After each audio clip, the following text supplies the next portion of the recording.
Thank you. You bet. Well, here we go. Baruch ata Adonai Eloheinu melech haolam asher kitshanu b'mitzvotav v'tzivanu la'asok b'divrei Torah. Amen. Amen. So here we go. We'll do verse 7. That's where we're at right now. Shtei tefot chovrot yelo al shnei ktsotav. He should have two attached shoulder straps on its two edges, and v'chubar. So this is the attached, and Rashi's going to explain what that means. All right, and I think you have an idea of the shoulder straps, but I can get a picture for you again if I have to. Here we go. Hasinar milamata. So the apron part of it, of the ephod, the part that's just called the ephod in the Torah, referred to as the ephod, okay, is on the bottom. The cheshev ha'ephod hi hachagura, and the cheshev of the ephod, by now you should be quite familiar with this, right, is the belt, utzmuda lo milamala, and it's attached to it from above. But we know that that's sort of woven into the fabric of the ephod. It's attached. The cheshev isn't sort of just sewn to it. It's actually woven into this part of the ephod. Dugumat sinar hanashim, and he goes back to saying, this is the pattern of the women's riding apron. Umigabo shel kohen hayu mechubarot. The cheshev, and from the Kohen's back, attached to the cheshev, to the belt, shtei chatichot, two strips, two pieces, kemin shtei ritzuot, like two straps, rechavot, achat, wide straps, achat keneged, one corresponding kol katef katef, each shoulder of the high priest. V'zokfan al shtei ktefotav, and you stretch out these straps over his two shoulders, ad shenikpalot lefanav, until they fold over in front of him, keneged hachazeh, opposite his chest. V'aldei chiburam, and by means of their being attached l'tabaot hachoshen, they are then attached to those rings of the choshen, of the breastplate, ne'achazim milfanav. They are held on to his from the front. So that way they stay up, right, extended over his shoulders. Keneged libo, over his heart, corresponding to his heart. She'ein noflot, so that because they don't fall down.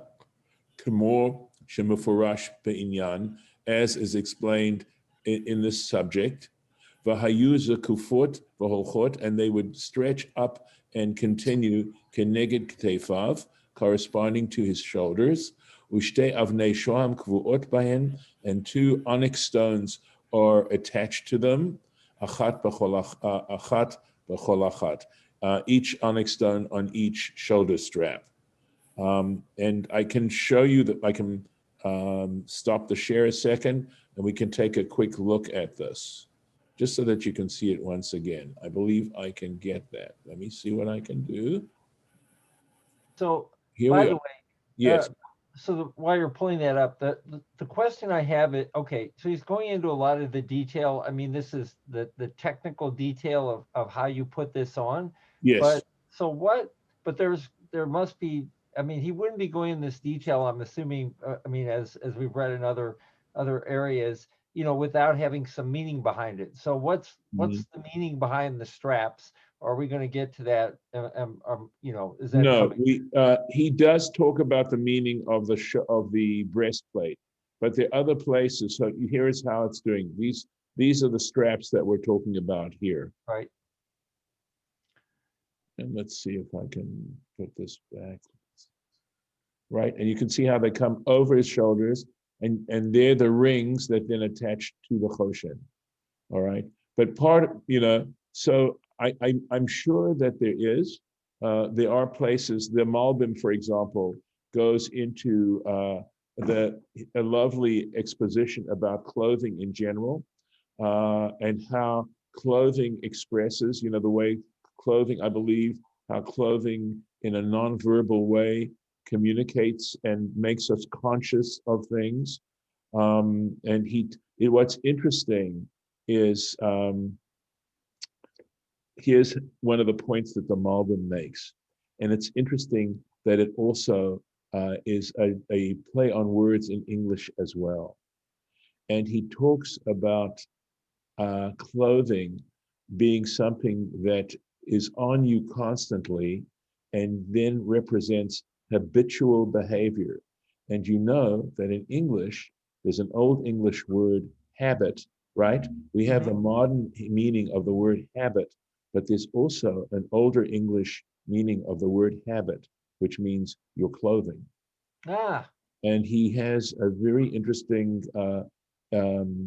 excursus on the symbolism of the clothing and how it was to make us conscious of these various behaviors that we want to avoid at all times.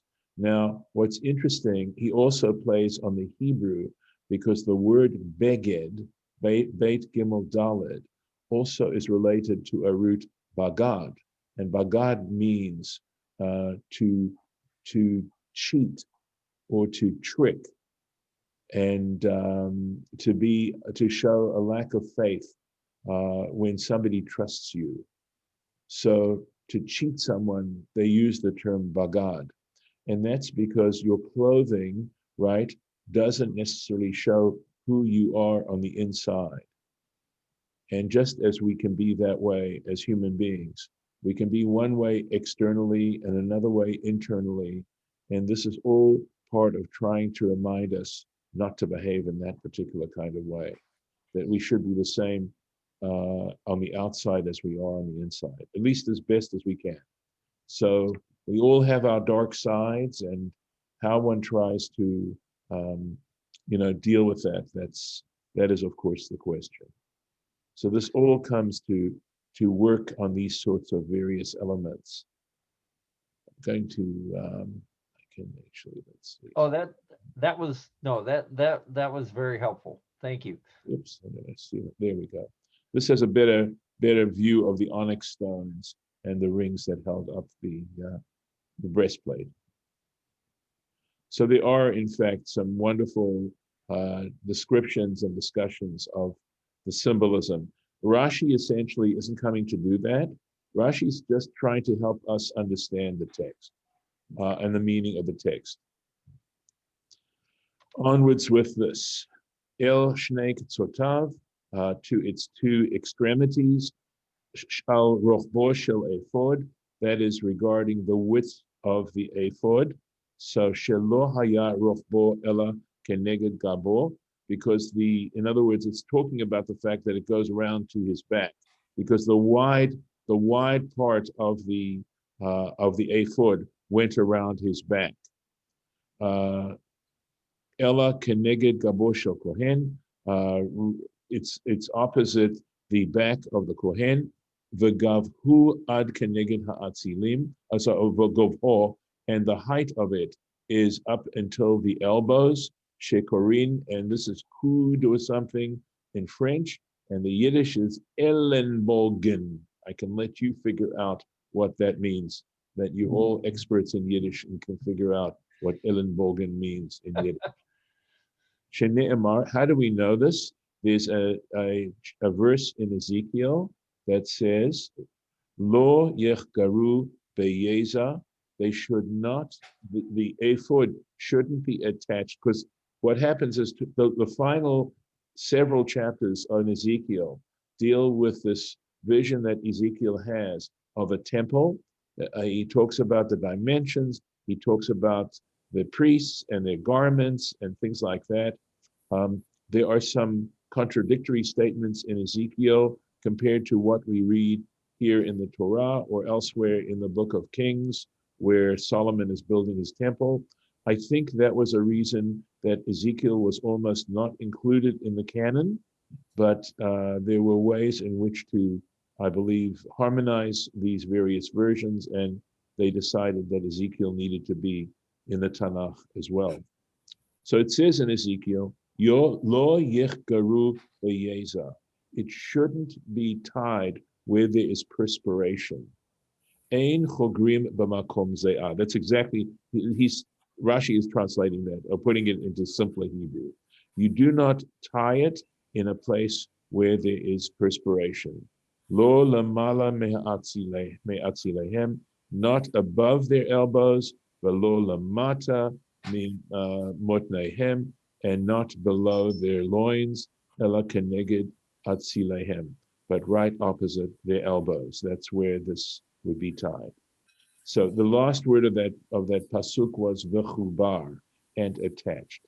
So here's what he says: ha'ephod. That is, it should be attached to the ephod. Im otan shtei ketefot. Ha'ephod im otan shtei ketefot. The ephod with those two shoulder straps of the ephod. Ha'ephod yechaber it otam. He should attach them b'machat, with a needle. In other words, he should sew them onto the ephod, lemata, at the bottom, b'cheshev, to the cheshev, to the belt, v'lo ya'argem imo, and he shouldn't weave it alongside of it. In other words, he shouldn't weave it together with the cheshev, with that belt. Ela orgam levad, but what he does is he weaves the shoulder straps separately, v'achar kach mechabram, and after that, he then attaches the straps to the ephod. And again, I suspect there is symbolism involved in how this is actually fabricated, and why certain ones are actually woven, part of the weave, and why the shoulder straps aren't part of the weave. There's a symbolism involved in every bit of this element here. Here we go. Let's go to the next verse. The cheshev afudato, and this cheshev of his ephod, asher alav, which is upon him, kema'asehu.